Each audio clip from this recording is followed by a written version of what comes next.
Hello friend, I am Naval. You are watching Code with Naval. Welcome to Pattern Series Part 6. In this video we will see how can we create a right inverted half pyramid. Okay, I'll simply first explain this pyramid. Mark this pyramid first. Now you can see in this pyramid five rows. In each row we have to maintain space as well as star. We can see here we have to first print row, then each row there is some space, then print star, then incrementing that space, then decrementing this star. Space is always incrementing and the star count is a decrementing. You can see in this pattern as well as the same thing happen in a next pattern, only we change here element.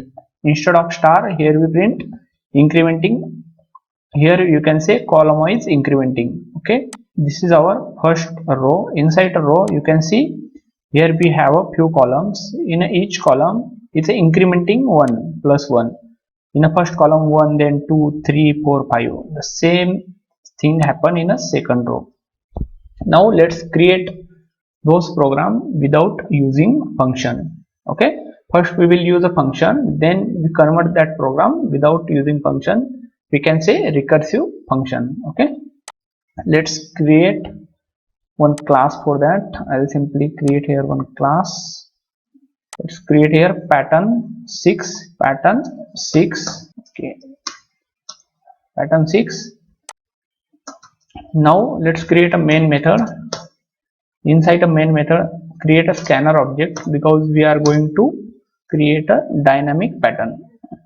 Sc equal to new scanner. Scanner is responsible for get value from system dot input. System means keyboard, we can say keyboard. Okay, now let's print here one message, system dot out dot println. I'll simply define here enter value, and create here one variable int n equal to scanner object sc dot next int. Okay, this line for get data from user. Now we have to create. Now let's consider here this pattern. Here we have to create a 3 for loop. First for loop for a printing a row. Okay, for a printing each row we need a one for loop, and each row we have a two for loop.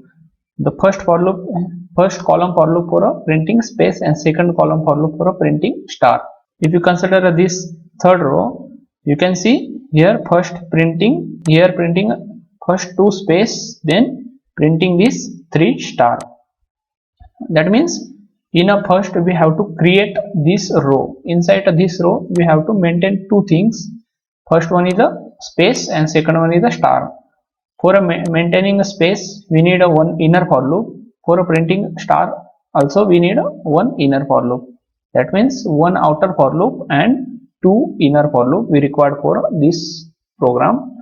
Okay, let's create those. The first outer for loop for printing a row. Okay, for int I equal to 1, I less than equal to n I plus plus. Okay, it's responsible to print a row. This for loop is responsible for a print row. I'll simply define here row. Inside a row first we have to maintain a space, then we have to print star. Let's create a for a space. Let's create one for loop int k equal to 1, k less than equal to n, and k plus plus. Okay, you can see here our space is incrementing every time 1 1. That's why we have to define here instead of n we have to define here I. Okay, I. And if you observe here, our space incrementing start from second row, not from first row.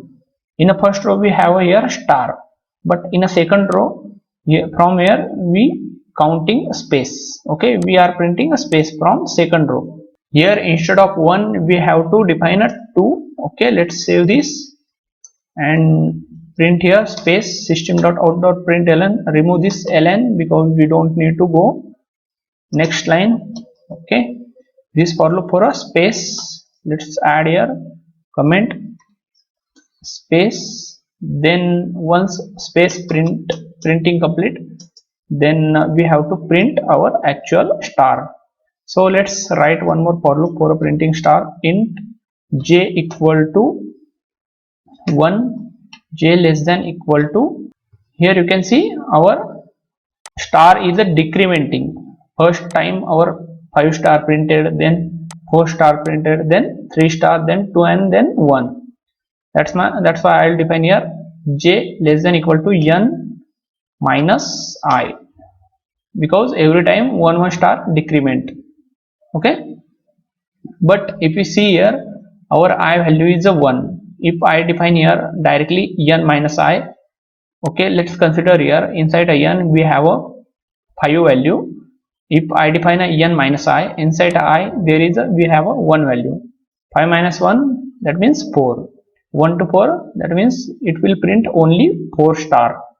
4, that's why we have to increment this, we have to add here plus 1. Okay, let's j plus plus, and let's print here system.out.print, just print, not ln star and 1 space. Okay, here we have to just print space. Now let's save this for loop for a printing, print data, I can say print data.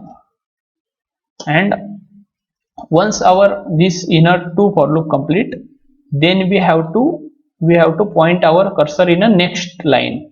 We have to go our cursor in a next line. That's why define here system.out.println. Let's define here system.out.println. Let's save, let's run this, enter value 5. You can see we got our output, proper output. What we done here, we initially create a one for loop for row, and inside of that row for loop, here we define a 2 for loop. First for loop for a space, and second for loop for a printing this data, this star. We can't say only star, because in the next pattern here we printed 1 2 3 4 like a value.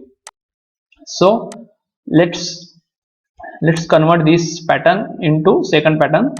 Only the pattern structure is the same, only here we printing a incremental value, column wise incremental value. So remove this star and add here j and concatenate. Let's save this, run this application, run this program again, and enter here 5. You can see we got here 1 2 3 4 1 2 3 4. Okay, like this incremental column wise incremental value. Simply what we done here, simply we pass here j value, because j is the iterating. First time j is the iterate 5 times, then 4 times, then 3 times, and j value is always incrementing 1 by 1. That's why I'll simply pass here j. So our main topic is we have to create this, we have to convert this program in a recursion. That's our main topic, because you already know there is lots of videos, tutorials already available for using a for loop for a print pattern program. But our pattern program is totally different. We are not going to just use a for loop. We will convert those program in a recursion. Let's comment this code. Now let's convert this program in a recursion. So we can say I can do anything without using a for loop. Okay. So as we know already, if you watch my previous video, then you already get the idea how can we convert this for loop in a recursion. So we have here 3 for loop, 1 outer for loop and 2 inner for loop. 1 for loop for a row, then space, then print data. Let's create those for loop quickly. I'll simply create a method for those for loop. Print, I can say public static void row method. Okay, I'll simply copy this same method and I'll paste two more time, and second one is for column, then we have a data. Okay, we have a three method. First one is for row print, then inside the row we have a column and data. Now you can see here, if you observe this our for loop program, here first call row method, then inside the row there we declare two for loop. That means this outer for loop is the interacting with the main method. So let's declare this row method inside the main method. Okay, I'll simply declare here, and here we have to pass two things. One is the initial value and second one is the n value. N is nothing but we are getting data from user. I'll simply get those value here, I comma int n. The same thing in a for loop, here also we define a condition I less than equal to n, then we increment I. We will do same thing here using if condition. I'll simply define here if I less than equal to n. If this condition is satisfied, then this method call itself, because this method is a recursion method. I simply increment this I plus 1.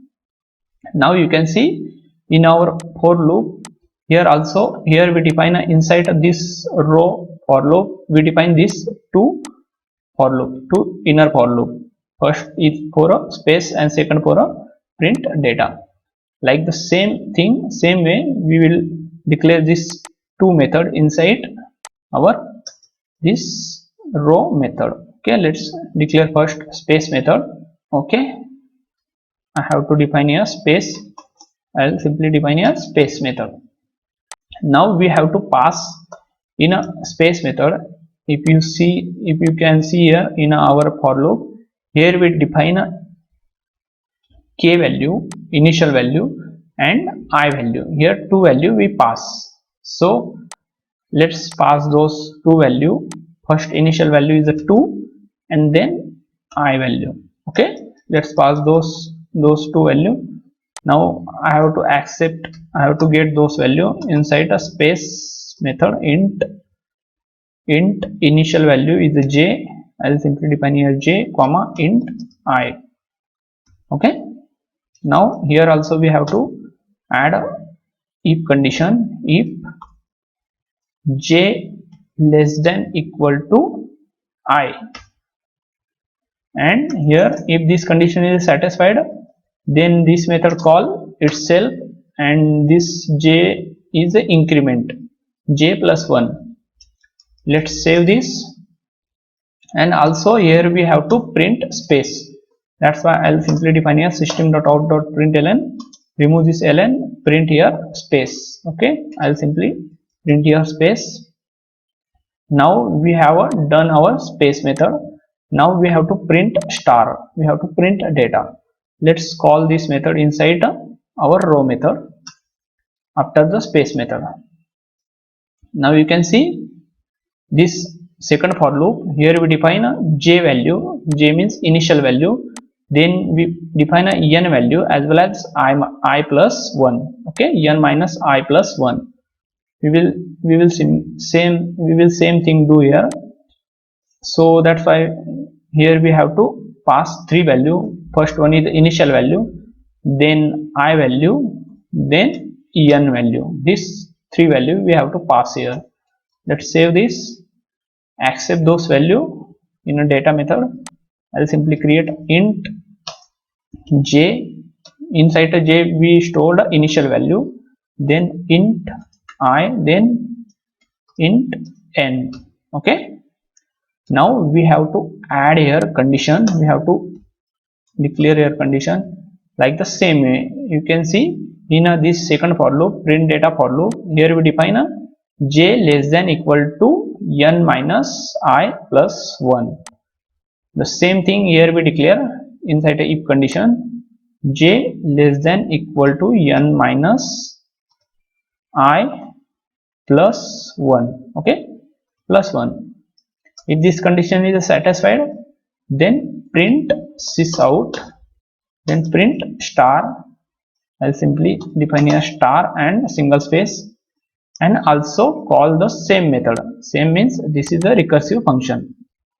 I'll simply define here data control space, and this j should be increment j plus 1. Let's save this. Now once this inner two method printing their space and star, then our cursor should be go next line. That's why I'll simply define after this two method call, I'll simply define here system.out.println. Okay, not synchronize. So system.out.println. Here we define a ln because we need to go next line once this inner two method complete. Now one more time I'll explain. Simply here we define a row method. Okay, row method is a treat like a outer for loop. That method we declare inside the main method. Inside the row method, here we declare two method. First for a space and second for a printing data. We can say printing star. Now once this two method complete, then here we define a system.out.println for going a next line cursor. Here all method, here you can say here all method is a recursive method. This row method is also called itself recursion, and space method is also recursion. You can see inside a space method, here we declare a space method.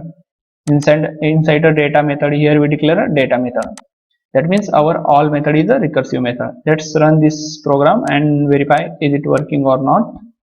Okay, let's run. Here we got option enter value. I'll simply enter here 5, press enter.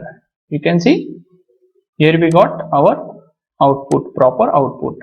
Okay, I'll run one more time and I'll simply enter here 10 value and hit the enter button. You can see we got our bigger star pattern. Okay, now in this way we can achieve without using a for loop.